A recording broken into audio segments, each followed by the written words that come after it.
Hello, Hello, how are you doing? I'm great, thanks. How are you? I'm really well, thank you very much. Introduce yourself for us. So, I'm Danielle. I'm in North Shields and I'm Mark's granddaughter, oldest granddaughter. Oldest granddaughter. How many grandchildren has Mark got then? He's got five now, five girls. All So, girls? he's always had a handful. I bet he loves that. Yeah, he does. He loves being a granddad. He's actually got two great granddaughters now as well, but it's all girls. Hang on, five girls and two, so seven in total, and they're all girls. Yeah, all Wow. girls. Okay, give us the age range, top to bottom. Then where did go on? That means I've asked you your age, doesn't it? Where does it start? So, I'm 38, and then the youngest she's just turned 18. So, there's like a 20 years span of grandchildren. Wow. Okay. Hello, Sean. How you doing? I'm doing fine, Gavin. Really nice to see you. It's really interesting actually because normally when we do your video stories, we're talking to the person whose story we're telling. But this is unusual because we're actually going to be talking about a character called the Byker Lion. Tell us who the Byker Lion is, Sean. I've got a good idea. Mark James, my father. The film that we're making now is a gift for Mark about his life, but certainly his life told from a couple of people that are very close to him in you and Sean. So, Yeah, what would you say to him if he was watching this film? I would say, Grandad, I'm extremely proud of you and thank you for everything you've ever done for us. You've provided safety, warmth, caring that I wouldn't have had otherwise. And I'm thankful that you're here every day. How old is he now? My dad's he's nearly 85, but his health's been failing. Well, not failing, but he's had a couple of episodes in the last year or two, which has affected his mobility. It's Yes. been a bit frustrating for him because he's always been a physically active guy, but it's gardening and just getting out and about. And as a result of that, I've been spending quite a lot of time with them. He's had a very, very active life. He's had a very interesting life, hasn't he? Yeah, definitely. He was born in 1939, and back in the day, in old Byker, the education systems weren't like they are now. The kids just attended schools. So as a result of that, he effectively was dragged up and back-to-back terraced houses and cobblestone streets. It's the way it was. Due to that, the education was so poor, they ended up just going into a life of hard craft, as he would say. And that started. He was on the building sites till 1957-ish, when he was from about 14 to 17, and then he got called up for national service. He ended up joining the Royal Tank Regiment and going to Kowloon, which was effectively Hong Kong, and that's where he started building himself up and realizing that he was physically strong, for want of a better word. It's interesting, Sean, because I've seen some of the photos of your dad from those times. And when we talked about his childhood, he had a pretty tough upbringing, as did a lot of kids in Biker, right? It was a tough time. Um, and that he started getting interested in training physically, didn't he, as a youngster? When I looked at the images of him during his national service, he was noticeably physically more of a specimen than the other lads. He must have been fairly developed when he went in to be that well built, you know. The original story that my dad wrote was called The Byker Lion Rose Again. And it's effectively the story of my father, where he was undernourished or malnourished, and he decided to build himself up. Further to seeing a book, I think we believe it was called George Hackenschmidt, The Russian Lion, which is where this all comes from. And my father was inspired to do some physical training, because most of the guys in Byker just drank, smoked, flat cap, stereotypical handicap type things, weren't they? In his mind, he wanted to change that mould, and that's why he started to train. But it wasn't like the gyms are now. They just made do with things like picking up bricks and maybe they had a chest expander, something like that. But they just trained and ran. There wasn't gyms now where you didn't have the protein supplements and the personal trainers. The guys just did what they had to do. And before he built himself up to quite a reasonable size. He did enter a few competitions, but it was long before. There was no steroids, nothing like that, no supplements. No. It was just training. I guess once he got into the army, he was, already training because that was something he got interested in when he was a youngster. But I guess he was going to, he must have been fed pretty well, so he would have probably built pretty fast in the forces, wouldn't he? But what happened in the army, it was quite funny. This is a story he's told me on numerous occasions. A lot of the national service guys were from all walks of life. They weren't all working class guys. They were from, there was a lord from Northumberland in the same regiment as my father. There was people from all over the country. And what a lot of them, they didn't think the food in the army was of decent quality. And my father used to eat as much as he could because he had all that energy to burn off. And as a result of that, he'd have people lying around, like his term, loppy dogs in the billet. And he'd be out running and training and exercising. Because if you want to train and exercise, you've got to fuel the fire. And that's what he did. So in the army, he was actually having seconds and thirds of other guys' meals because they thought it was slops. Like, and my father thought it was, he thought it was in a restaurant. And that, like I said, he did. And when he came out of the army, I think that's when he realised that he was quite a strong individual. I've got some older relatives who went through national service, and you tend to hear this it's kind of, for a lot of guys, it was like a wasted couple of years. They just didn't do anything. It was very dull. They got beasted and ran around, but they didn't actually go anywhere or do anything. I mean, he's gone to the Far East. He's on tanks. That's quite interesting, isn't it? When you look at it, the funny thing is, Gavin, if you reference certain photographs, one of the things my dad refers to, he says that it always looks like they're having a good time. He says, but it wasn't really. But it's a photograph. The photograph, they're always smiling and they capture a moment, and hey, they look like they're having a good time. What they didn't tell you is, like even in my dad's case, my dad caught, I think it was TB when he was out there, and he was that ill. The doctors were feeding him penicillin, which he's allergic to, and he nearly died. And they brought a priest in to read him his last rites, and they offered him a green card, which I believe back in the day meant you didn't have to work, you were disabled. And my dad, with his mindset, he ripped up this green card. He could have spent the rest of his life playing the disability card because he was that ill. They read him his last rites. So they had him dead. This was in Hong Kong. And as it happens, he was fully recovered. And the nurses said it was nothing short of a miracle. And the next thing, they couldn't find him. And he was on the roof of the hospital training. And it's a hospital that's been seen in a few films, but it's in Kowloon in Hong Kong.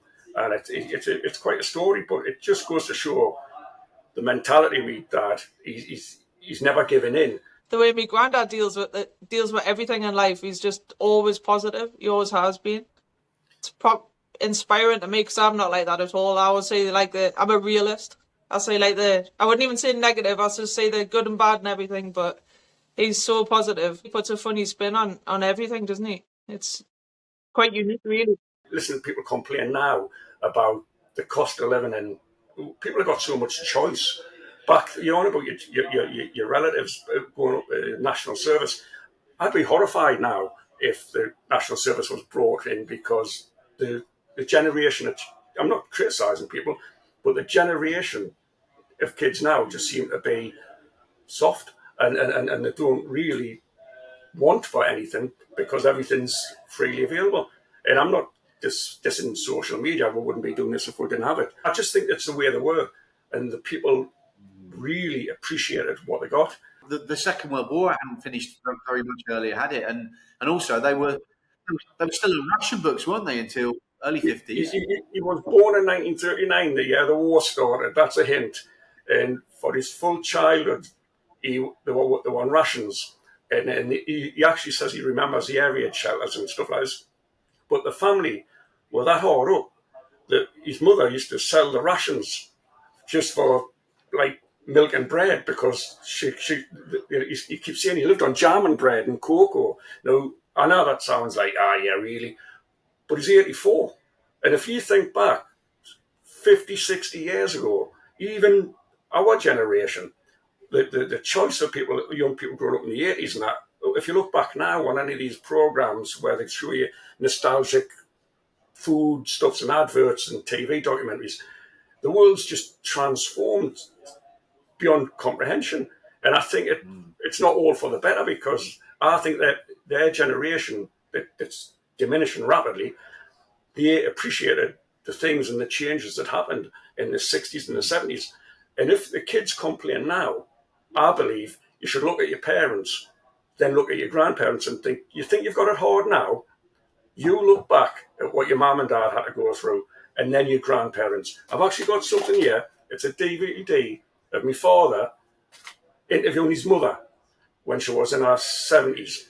And she's talking about World War One and the Zeppelins. And she lived in a place called Stargate. It was a mining community. And they used to go there for the holidays. They used to walk to Stargate. It was just by writing, I believe. And their uncle, he was a miner. He had his back broken. And my father's mother, my granny, her mother died when she was 14. And she had to bring up 7 kids when she was 14 years old. And she was working 2 or 3 jobs as a 14-year-old kid, bringing up the rest of the family. You can remember the day your mother died? No, I remember coming in. In fact, you couldn't take it in that she was dead. But he was a man that couldn't show his feelings with her. You never sit and talk to you and say, well, your mother's passed away, she's gone to a better place, anything like that. It wasn't just in him for to say that. Hard life for them, isn't it? Aye, it was a hard life. Now, when you talk about hardship now, it makes you just realise where they have came from. And that's why I think when I talk to my dad, and you've met him, Gavin, you should look up to them and respect them. I think the word back when your dad was growing up was, and probably for us as well, Sean, being the age that we are, was much more physical, wasn't it? You were in something. Absolutely, and you didn't have the option to go into a device as people do now. Well, to finish off your dad's story about the army then, so did he do 2 years, 3 years? How long was he in for? I believe he done 2.5, 3 years. And that was national service. And mate, he's got a few stories about the army, but he ran away from the army for punching a sergeant major or something who was screaming at him, but he got caught and he got put in solitary confinement. But that's just one of them things that you did. But getting back to when he came out of the army, that's when he effectively, his life started to develop, and he met my mother quite soon after that. And they were married in 1962, and having 4 children quite in a short space of time. They never really had any money, and so all he had to do was go to work and be a provider, which was the norm in them days. And when it got to the 1980s, there was a lot of unemployment, and that's when my father found himself effectively, again, I keep saying unemployed. What kind of work did your dad do then? In a nutshell, you'd call it casual labour, Gavin. It was basically digging trenches for the utility companies, which was a very, very common thing then, in labouring on building sites. So there was no continuity, there wasn't any pensions, there wasn't any severance pay. You were told one day there was no work. You had to go to another site or another company to ask was there any employment available. But in the late 70s, early 80s, there was the big recessions of all the blackouts, stuff like that. There was no work, all the strikes going on. Unemployment was horrendous. And that's when my father got into adult education. He seen an advert on TV, phoned up, and there's a lady answered called Margaret Stobbart, and she invited him up to Heaton Adult Education Centre, and he went up, and it was in 1987, and he met these people, and they encouraged him to pick up a pen, start writing, not a keyboard, a pen, and he just started writing some stories from memory in Geordie dialect. He said, "You're going to have trouble with me, but I'm thick." I had to convince Mark that in order to learn to spell, you've got to do a lot of writing. And we had quite a lot of difficulty getting over that point, because Mark kept saying, "I canna write because I canna spell." At the time, he was unemployed, and when he started, he now says he had literally no hope. He was feeling quite desperate, and I think that the skill that he showed was appreciated, and we all loved reading his stories. These people at the Adult Education Centre, they encouraged me dad to sort of enter a few writing competitions, And to his surprise, the first one he entered was the Sid Chaplin competition in 1988, and he won.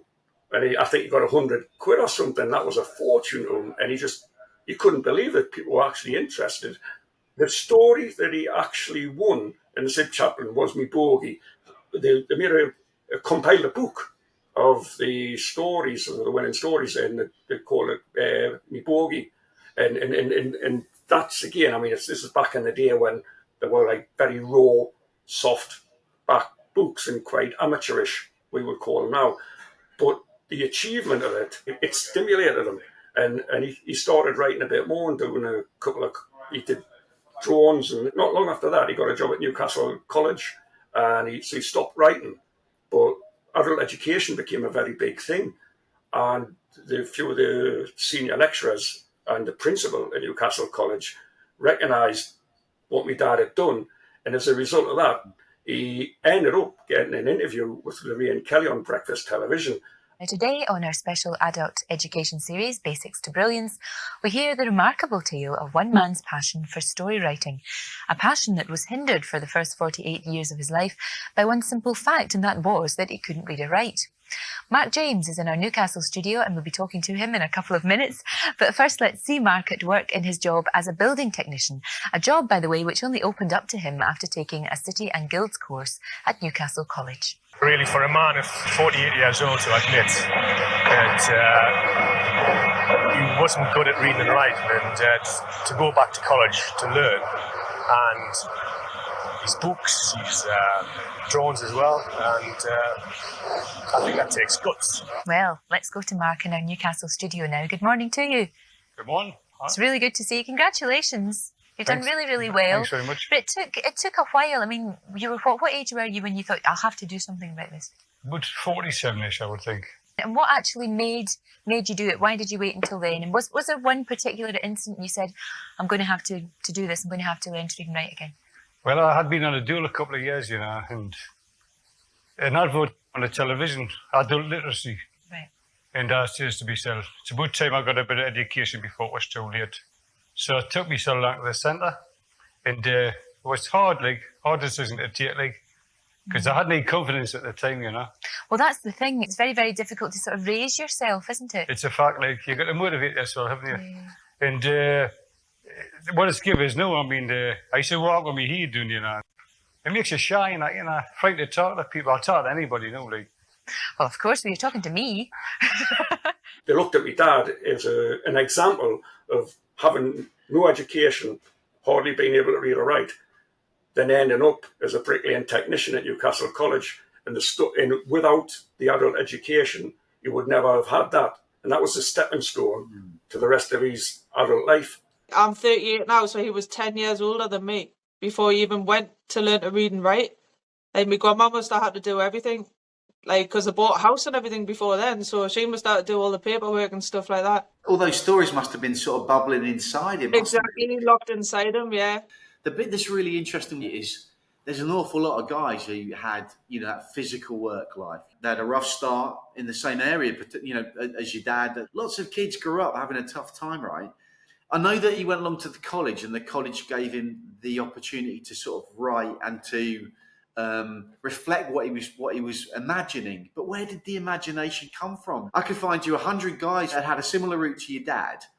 Only your dad is an artist and a writer. Creativity, I don't know where it comes from, because I lack it. However, my brother is a tremendous artist, and my dad, when he was at school, they didn't have a support network that the kids have got now. But they told him that he should go to art college because his art skills were that impressive. And I believe that comes from an almost shyness to express himself, because he didn't have anything. They had raggy clothing, they weren't well fed, the hair used to be about 6 or 7 inches long, then it shaved off. They had an out. And I think to express himself in art, it allowed his mind to be creative. He was always trying to teach us how to draw and getting us to copy stuff and writing stories. I was always all right at writing the stories, but I suppose that did help us when I went to school and as I got older, doing GCSEs and stuff, because I could always write a story, and I get that from him, I suppose. But I couldn't write it on his level, but I can put words together. That's interesting though, because that creativity's bouncing around another generation, and it's that combination of different skills, which is another thing that makes it quite unusual. Because most times when you see a book that has illustrations, you have an illustrator and you have a writer. What do you think of the sort of pencil style that he does? Because he's very that you know how detailed his stuff is, how tiny, I love it. I've yeah. actually recently I've got him to draw us a picture of one of the cats. It sounds so bizarre, but he always draws a cat in the background somewhere. And I'm going to get it tattooed onto us because I'm covered in tattoos. But I want it, like, obviously, I'm going to get them to trace it and do his style because I just love, it's just like so unique. The detail, even though it's with pencil, I've never seen that before. There's a scene from the new piece. They're going across a cobbled street, and in front of you, you've got your tram. You know, it's because of the time, and all of the kind of the brick houses around the cobbled road, and there's a cat crossing the road. Oh, so he's got one really on there as interesting. well. It's really distinctive. The cat really stands out, and it's funny because I've noticed his cats. He's good at cats. Yeah. So that you need to do that. You've got to get a cat. They've always had animals. I don't know why he puts them in there though. He's never said, but obviously just an affinity with the animal. Always the back alley cat must have been always around when he had scraps of food or something like that.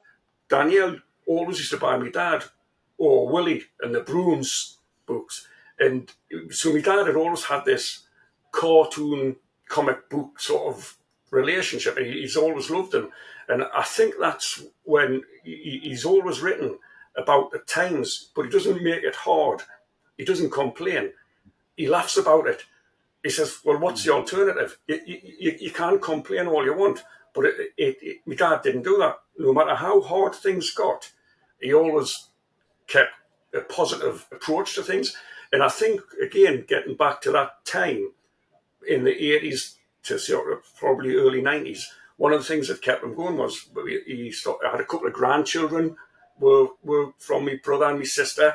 Take us back to your earliest memories with your granddad. Then, so you're in your 30s now. When do you first remember him? Do you remember him as a little tiny toddler or what? Oh yeah, I was constantly with my grandparents, like always, every weekend. I even lived with them for I think about 6 months when I was very small. So I've always been really close to them. But I just remember him taking us down to Byker Farm. That's like my main memory with my granddad. It was like every Saturday morning, we'd trudge down the hill in Byker, all the way to Byker Farm, look at the piglets and stuff, and then have to walk back up.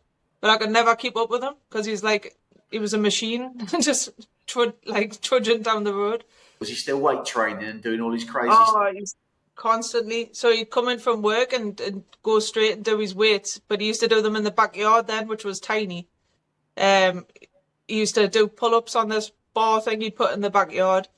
He was doing that until he got really ill last year. He was doing weights up until then when he's 83, I think it would have been. Yeah. He's just constantly been active his whole life. But I used to just love going to my grandma's and granddad's because, I mean, I was the oldest grandchild, so I was spoilt rotten. I couldn't do a thing wrong. But my Uncle Sean lived there still as well, because he was obviously quite young when I was born. So he was like an older brother, really. Like, I could play with him, and it was just a really happy home. Like, they always had a really cheerful, happy home. That's what I remember. The extended family sort of gave him that reason to live, and that's just the way it was. So then when he ended up at the college, there was a spell where he had a bit of stability, a regular income, pension, good working conditions, and I think that cleared his mind. And as a result of that, he started doing a lot more, which is where we got to the first book, really. He showed me all of these different stories and said, well, why not see if we can get somebody to publish them? And a company called Author House, we contacted them, they were based in Milton Keynes. They said, oh yeah, brilliant. They've got some new software that could sort of, I don't know how this works, but they said it could translate the Geordie dialect and put that into print.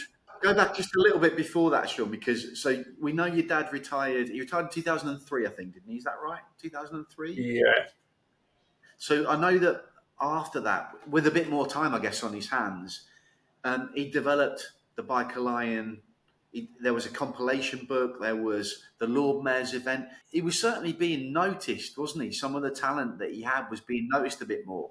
Well, a funny thing is, we got a figurine commissioned of the Byker Lion for my dad's 70th birthday, and we contacted a guy called Ron Mull, who's pretty exclusive in terms of bronze castings, and he chose to commission this the Byker Lion statue, and again that inspired me dad to do another book.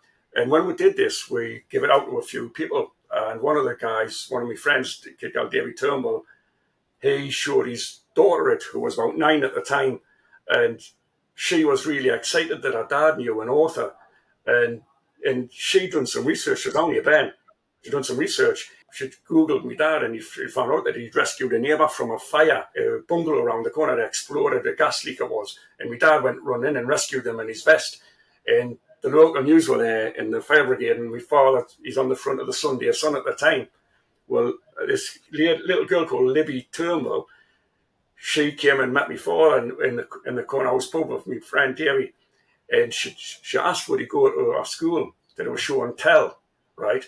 And the show and tell was me dad being an author in his book. So he went along to St. Peter's Roman Catholic School, right? And he went in front of the kids, and he said it was like a first time. He says the audience were captivated, and he wrote the story, he read the story to them, and all the kids were clapping and they loved it. He took the statue along, and that was the show and tell. And then he told the story of the Byker Lion, and it was a school were that appreciative. Libby's teacher got all the kids to write a letter to my father saying how much a good time they had, and to this day he's still got them letters. If you read them, they bring a tear to your eyes. Like you say, Gavin, there was always something in the pipeline. I know in terms of other work, there was the Byker Lion Roars again was 2014. So it was quite a body of work before we met you, wasn't there, in terms of drawn artwork and also written stories, which were awesome. And then we met, didn't we? We did, and that was quite a special day, Gavin, when we met you down at Holt's yard. And in fairness, my dad was reluctant. There was a lot of hesitation when we chatted, first of all, about, you almost approached it as if you were wasting our time. And all I'm thinking in the conversation was, this sounds really interesting. This guy, this character, Mark, sounds like an absolutely fascinating man, like a Geordie icon who I'd never heard of and didn't know anything about until we met. And then meeting you and meeting your dad, the things that came across right from the start for me were, one, that he had an amazing story to tell, two, that he's a really good storyteller and artist, and three, that you guys had an amazing relationship. You're so close, and you got a great relationship because you're fans of each other, which comes through, in spades whenever you meet. And I don't know how many people have that kind of a close relationship that you guys have. It's amazing to see. As you grow up, how did you change? How did your granddad how was he involved in you as you got a bit older? Well, they've always, if I ever have a problem, they're the first people I'll call. They're always there for us, always loving, warm, kind. And I can't actually remember ever getting told off by them, even though I have been quite naughty in my youth. But they've always just been quite understanding. I can sit and talk to my granddad, who is, 40 odd year older than us. And it's like talking to just an old friend. We're just laughing, and I can talk about anything. Obviously, your relationships change. I can't say them as much as I would like to. But I know they're always there, and I'm always there for them if they need me. My life would have been so much different without them. We're like parents, really, and provided stability and just safety, you know what I mean? He's definitely made a conscious effort, I think, to provide a nice life for his family and his wife. My grandma as well, she didn't have the easiest of upbringings, but they just make such a warm home together, like little oasis away from all that. When they could escape it, I suppose, when they got married. They're going to start living their own life and doing what they wanted and bring their kids up the way that they should be brought up. Talking about marriage, I know he's very proud of the fact you've just gone through that process recently yourself, haven't you? Well, married, yeah. Just on Friday the 13th of October. Spooky day. Friday the 13th of October 2023. Yeah, just gone, yeah. I've been very lucky in my personal circumstances as well. I ain't got any family. I've got any children. I've had an opportunity to look after myself and do what I want to do. And I could see, like yourself, that my dad had a story to tell. It's nice to think that you've got a bit of a legacy, the satisfaction that he's got. And it's not just since meeting you guys. I mean, like I say, it goes back to the 80s. Carol Vorderman, Lorraine Kelly. He's had things published in the papers. He's been on North, local TV dozens of times. It's opened up a world to him, like the theatre and stuff like that. He knows like people within that field, and like from when the books come out in the 90s and stuff like that. I remember I was very close to a few people. Tom Hadaway was one of them, who was like a playwright from up here. He was really good friends with him. And how would my granddad have met somebody like that and got on with him on an intellectual level? Do you know what I mean? It's just bizarre, really. And I think that's a very interesting part of that, Mark, is that folks in the Northeast are very warm and welcoming. I think you guys, yeah, definitely. So that bit's part of it. But then Mark's, because he's so humble, that's the word, I think. Because Mark's so humble, he makes himself so comfortable to be around, doesn't he? Which is a skill that a lot of people don't. He doesn't even realise he's doing it, but he does it very naturally. He's very warm and charismatic and just fun to be around. He is fun. He's like a nice man. I remember the promotional event they got you, me and my father on to Look North. An award-winning short story based on the life of a man from Byker growing up in the 50s in Newcastle has been made into an animated cartoon. The footage that they got from the archives changed on each of the 3 times that was shown. Each time they seemed to develop it, and there was different footage, and that resulted in you and I talking with Sue Sweeney on Newcastle Radio, and that, to me, was a most natural interview I think she's ever had.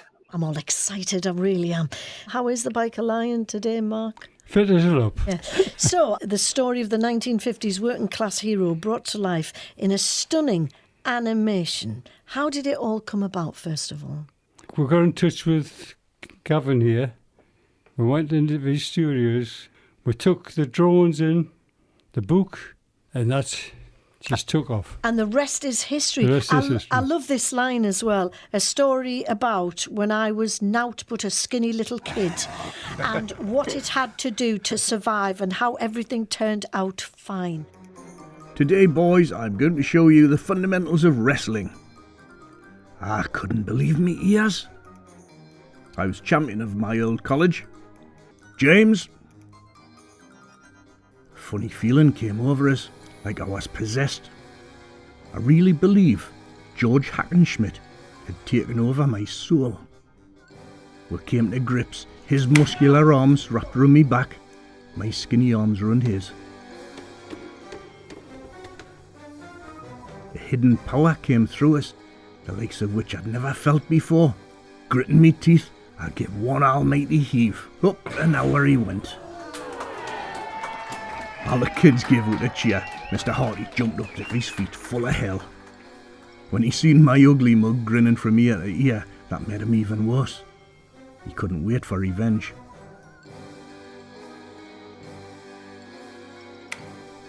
I knew I had him rattled, and just for one split second, he relaxed his grip. I went down on one knee and drove him into the mat. You should have seen the look on his face with me standing over him, mucky feet and baggy shorts. The way you guys embraced it and the quality of the work that was produced, it was like better than we expected, and the service and the quality was superb. We didn't think we could top that. And when we had that event at Newcastle College, the premiere of the Byker Lion, and friends and family were there, and all your team, that was superb. And I think a lot of people really got something out of that. And my dad still, to this day, he puts it on occasionally on YouTube because he's mastered that, and he watches it, and you can see the reaction of the people. It's just uplifting. I just want to say thank you to yous. Thank you very much for everything you have done, because honestly, my uncle takes a mick about watching it over and over again, but you have like brought his stories to life. Like the whole family just just amazing to watch. Like, obviously you can read it and you can look at these drawings, but you're actually animating it. Like, it's just amazing. So thank you so much for that. You make an old man very happy. No, we appreciate it, but we do it because we love it as well. And, you know, it's such a worthwhile project to be involved in all of it, all of the ones we've done. Both of those events, you know, the radio show and the launch event, which led to the TV coverage, they were such a pleasure to be involved in because, you know, it felt at that stage like we'd been able to do a little tiny bit to give some more profile and to give more voice. And there's stories that need to be heard because what your dad does so cleverly is he takes adversity and he makes it warm. He gives you the information so you understand how tough it was, but he does it in a way that you understand the experience and you take it on, and that's a real skill, you know. That's a really rare skill. I think the logic is that, Gavin, you can sit, reflect and complain and have anger, which a lot of people have, and I fully understand that. But you can look and say, you know what, you've learnt, you've moved on, and you're not looking back. You're looking back with a smile on your face. My dad's now 84, and he's had poor health or a couple of issues. He gets up in the morning, grateful to be alive, and the fact that we're still at this moment in time, you guys are drip feeding him bits of this new project that we're doing. He's to look at him. It's his words, not mine. It's like a blood transfusion. He gets stimulated and he enjoys it, and that to me is what it's all about.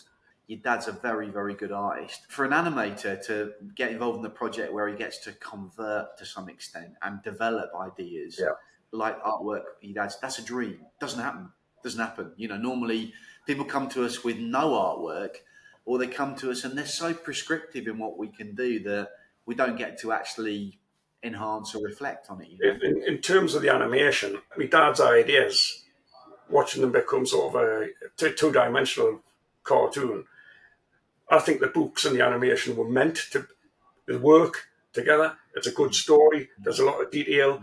There's a lot of sketches. And from a creative animator perspective, I think it must be like a dream.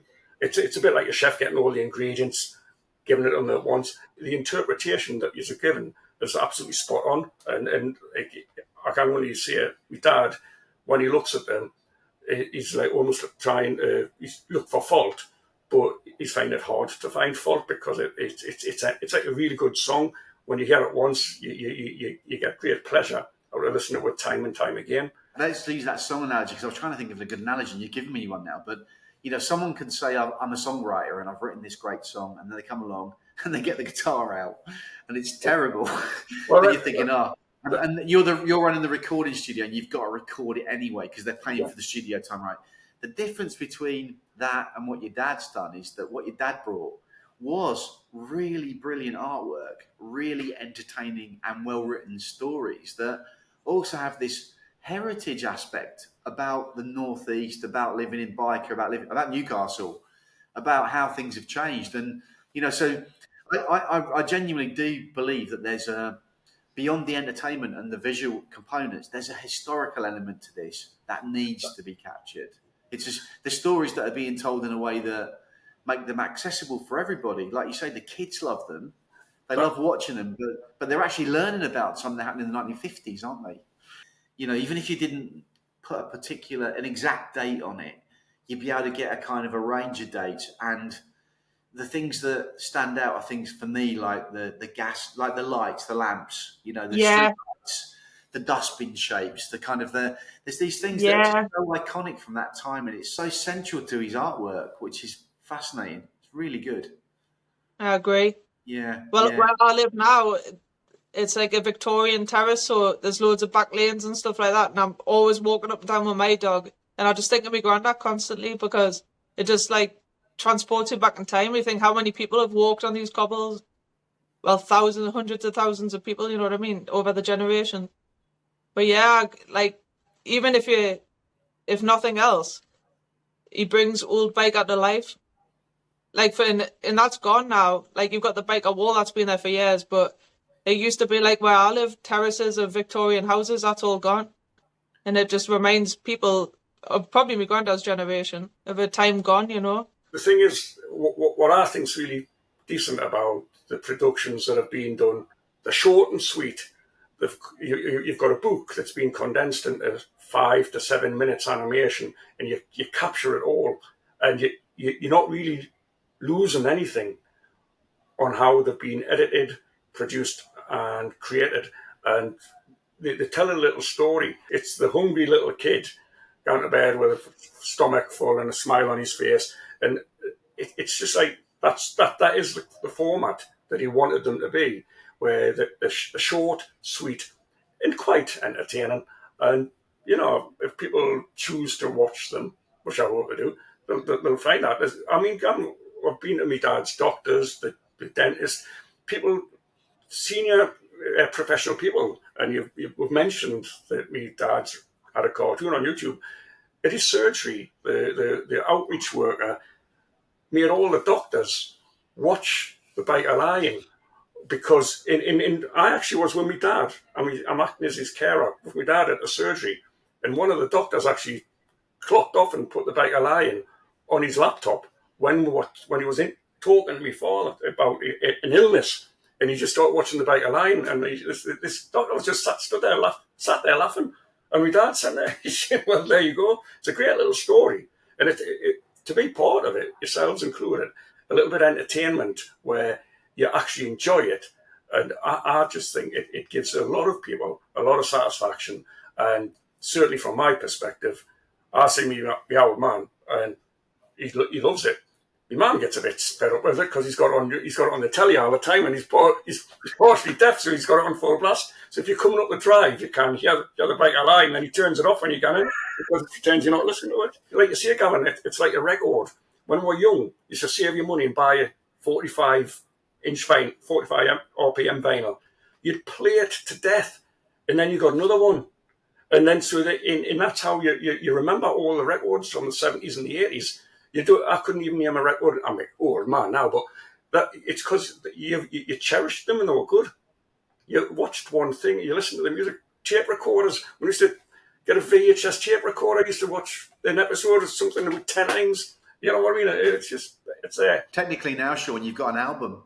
Well, if you Google Mark James, the Byker Lion, lots of stuff comes up that I've not been involved in, and even you haven't been involved in, but it's really, it's quite thought-provoking to think that a bloke who couldn't hardly read or write has got 10 or 15 things on YouTube, and he's not a YouTuber or a podcast guy. He's just a little old bloke from Byker who's just happened to do something different. Just one thing I did want to reference. You've commissioned another bronze, haven't you? The Bogey had been done as an animation. We decided to get it. I thought it would be a good idea to contact Ron Moll again and basically see if he'd be prepared for us to commission another figurine. And when we sent him the images of the Bogey and the lamppost and the cobble streets and the like, and the little lad on the Bogey, he said he was absolutely thrilled.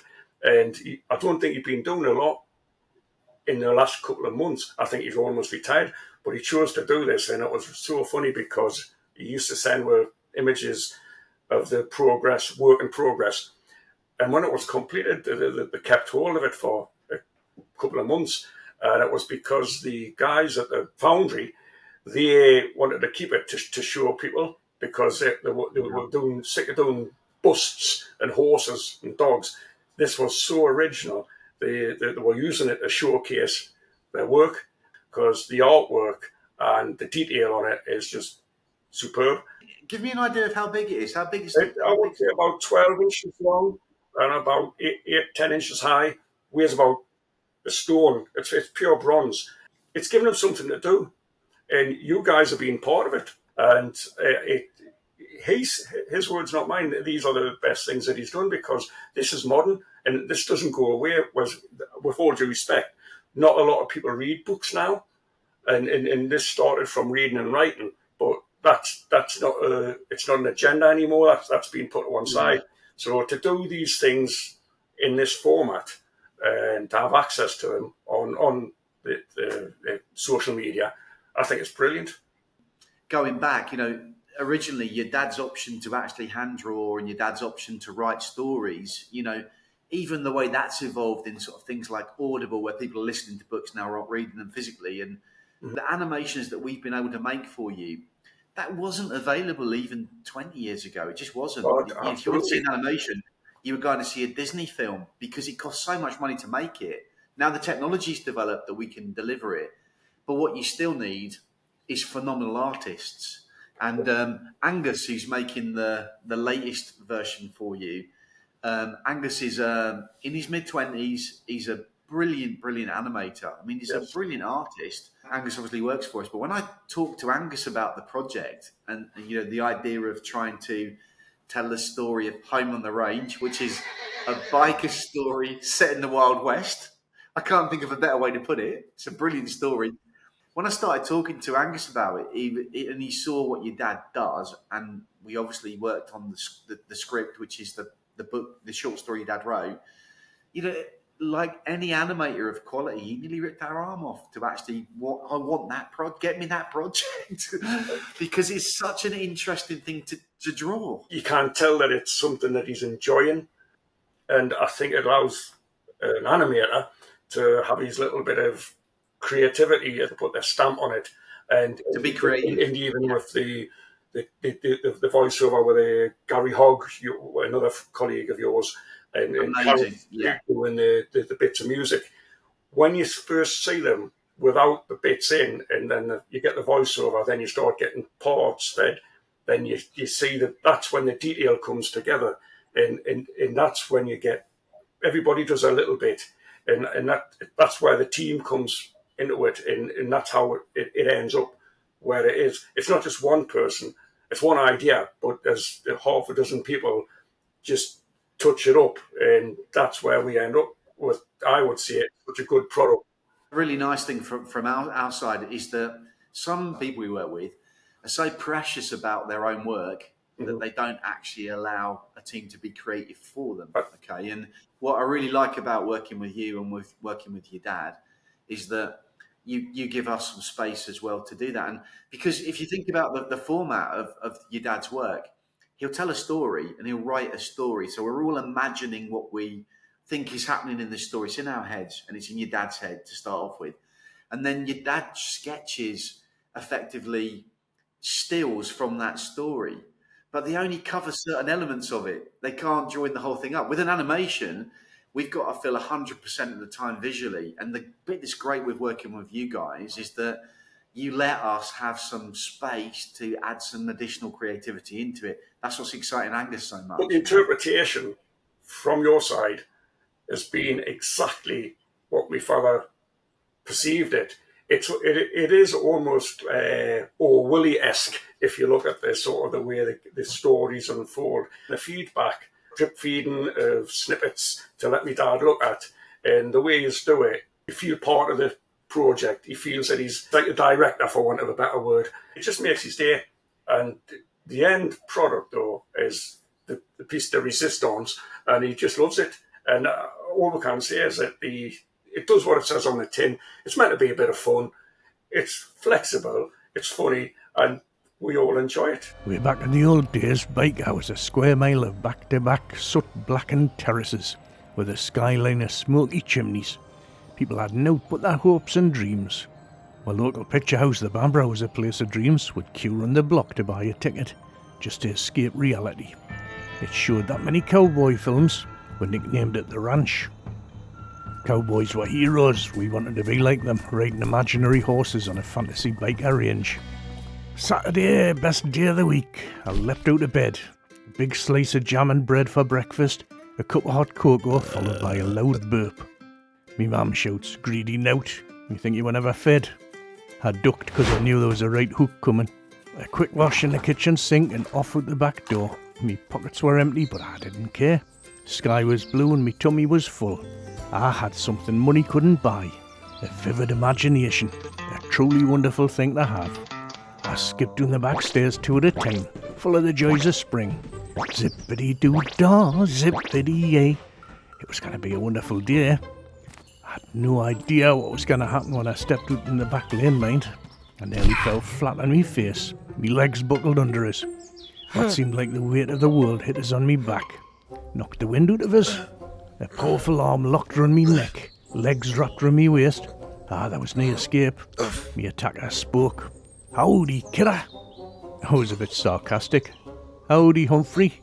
I named the intruder Humphrey because he was hanging onto me back like the hump on a camel. Me humour drained when the hump says, "Gotcha, knuckle nose." Wait, there was only one person in Byker ever called us that. Big Ginger Roy, the worst bully in the East End of Newcastle. Doesn't call us knuckle nose for nout. It was his big bony knuckles that shaped me nose that way. Spread it all over me face the day he punched us. One of these days, I'd get even.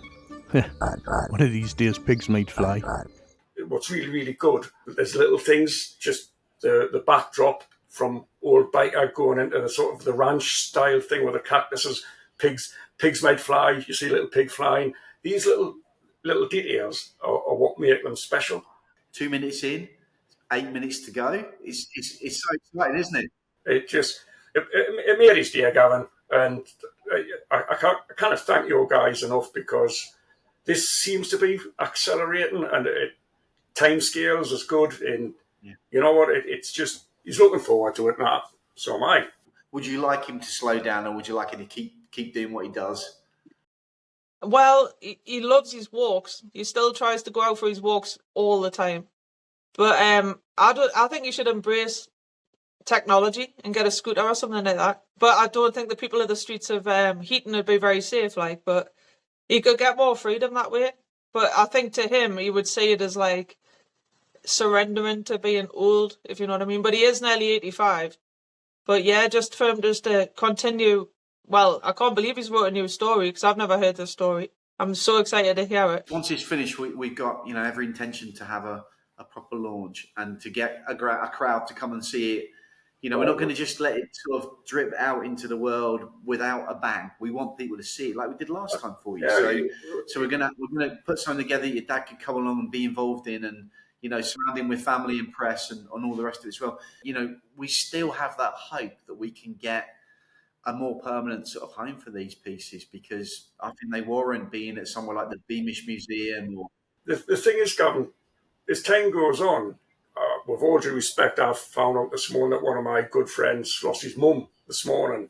My dad's generation, they're diminishing, shall we say, and in 5, 6, 7 years' time, who knows where anyone will be. And I think it's precious to capture these things, and if somebody acknowledges that, that's fine. But for me personally, you've done more than enough, and I think what we have done is top quality.